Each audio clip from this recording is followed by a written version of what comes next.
بسم اللہ الرحمن الرحیم۔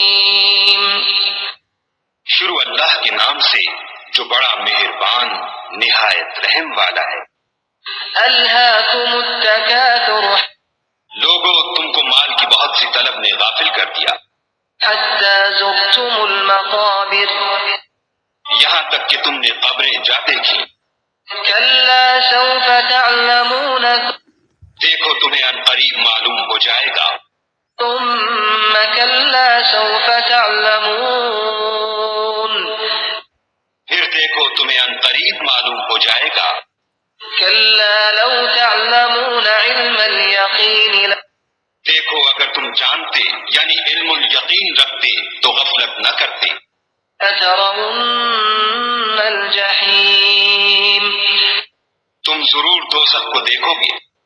ثم لترونها عین الیقین، پھر اس کو ایسا دیکھو گے کہ عین الیقین آ جائے گا۔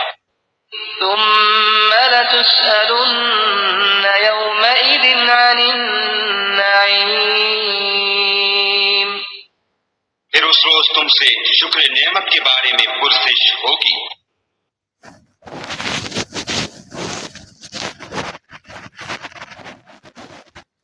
نحمدہ و نصلی علی رسولہ الکریم۔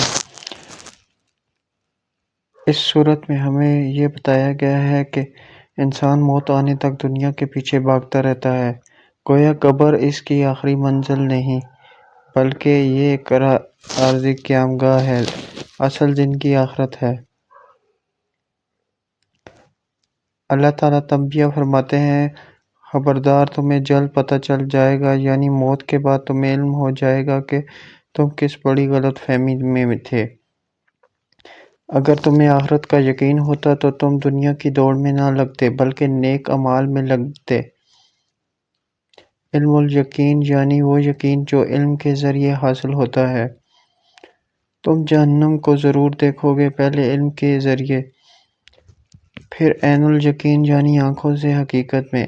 قیامت کے دن ہر انسان جہنم کو دیکھے گا، خواہ وہ جنتی ہو یا جہنمی۔ آدمی سے اس کی زندگی، جوانی، مال اور علم کے بارے میں سوال ہوگا کہ کہاں خرچ کی۔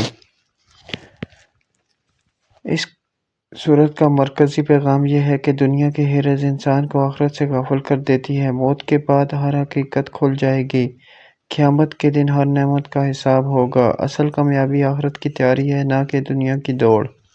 جزاک اللہ۔